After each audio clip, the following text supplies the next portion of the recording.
Kanselado ang trade ng Lakers at ng Charlotte Hornets kay Dalton Knecht, Cam Reddish at kay Mark Williams. Malaki ang problema ni Mark Williams sa kanyang physical test para sa Los Angeles Lakers kung saan siya'y binagsak.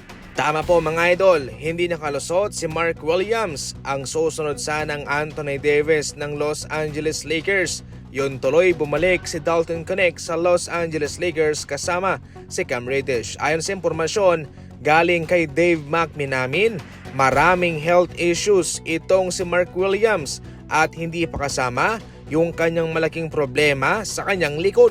Kaya hindi ito tatanggapin ng Los Angeles Lakers at kanilang ibabalik na lamang. Itong si Mark Williams na mga idol ang magiging starting center ng Los Angeles Lakers.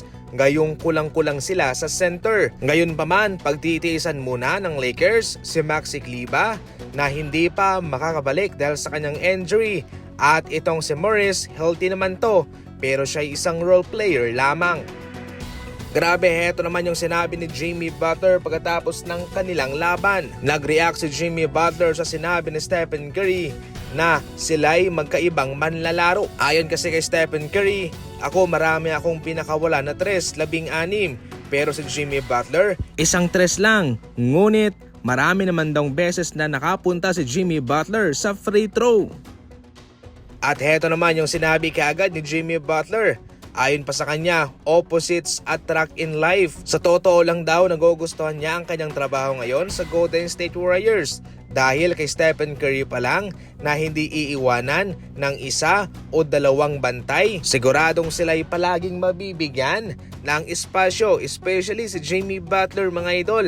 Mayroon talaga siyang space kaya madali lang sa kanya na trabahuin ang pinapatrabaho sa kanya. Impressive ang stats ng Jimmy Butler sa loob ng 29 minutes. Mayroon siyang 25 points, 11 free throw, 4 assists.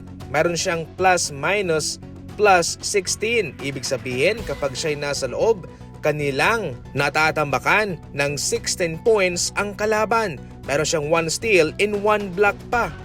Sa ating huling balita, ayaw naman na maglaro ni PJ Tucker sa kanyang former team na Toronto Raptors. Masaya sana si PJ Tucker dahil siya ay kinuha ng Miami Heat galing sa Utah Jazz. Pero sa buong akala niya ay doon na siya maglalaro, hindi pa pala kung saan pinadala siya ng Miami Heat papuntang Toronto Raptors para kay Davion Mitchell. Kaya heto sa ngayon mga idol, ayaw na maglaro ni PJ Tucker sa kanila. At para sa Raptors naman, hindi nila pipilitin ang isang manalarong ayaw maglaro sa kanila. Kaya sa ngayon ay naghahanap din sila ng kupunan na kukuha para kay PJ Tucker. Tapos na mga idol ang trade deadline kaya siguradong posibleng magkaroon ng buyout dito na siyang magre-resulta nga sa pag-waive ng Raptors sa kanya. Ang tanong, sino kayang team ang kukuha sa kanya?